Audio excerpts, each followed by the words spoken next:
অহা 12 জুন তাৰিখে আমাৰ ডিজে এণ্টাৰটেইনমেণ্টৰ বেনাৰত এখন খুব ব্যয়বহুল অসমীয়া চিনেমা আহিব।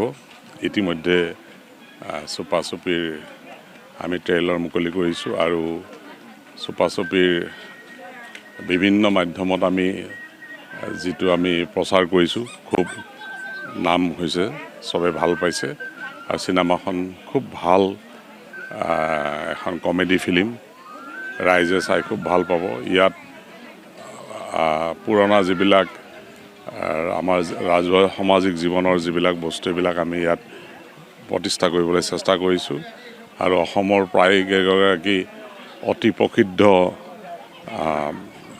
আপোনাৰ এক্টৰ ইয়াত অভিনয় কৰিছে আৰু চুপা চুপি একেবাৰে প্ৰথম মিনিটৰ পৰা শেষৰ মিনিটলৈকে ৰাইজে উপভোগ কৰিব পাৰিব।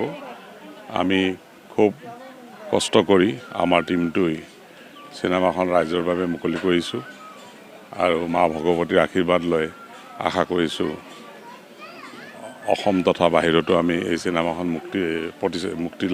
মুক্তি দিব পাৰিম আৰু চুপা চুপিয়ে অসমীয়া ছবি জগতত এটা ইতিহাস সৃষ্টি কৰিব বুলি আমি আশা কৰিছোঁ। ৰাইজে খুব ভাল পাব। ইতিমধ্যে চুপা চুপি নামেৰে ৱেব ছিৰিজত এটা খুব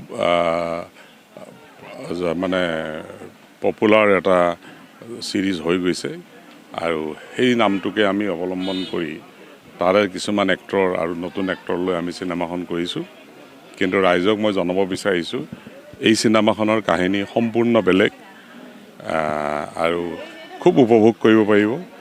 আশা কৰিছোঁ অসমৰ ৰাইজে আমাক আশীৰ্বাদ দিব আৰু সকলোৱে চিনেমা চাব আৰু অসমীয়া ছবি জগতৰ যাতে ভৱিষ্যত উজ্জ্বল হয় তাৰ আশা কৰিলোঁ আৰু চুপা চুপিয়ে আশা কৰিছোঁ সমূহ ৰাইজৰ আশা আকাংক্ষা পূৰণ কৰিব পাৰিব। প্ৰথমতে আমি অসমত মুকলি কৰি দিম, তাৰপিছত পৰ্যায়ক্ৰমে যিবিলাক ষ্টেটত আমি বিচাৰে বা আমি দিবলৈ সমৰ্থ হওঁ তাত দিম আৰু আশা কৰিছোঁ এই চুপা চুপিয়ে সমগ্ৰ ভাৰতকে আৱৰি ল'ব পাৰিব।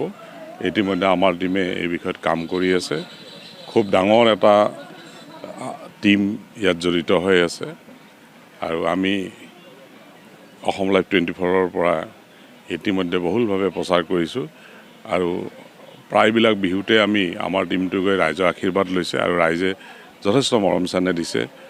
আশা কৰিছোঁ এই চিনেমাখনে এটা ইতিহাস সৃষ্টি কৰিব।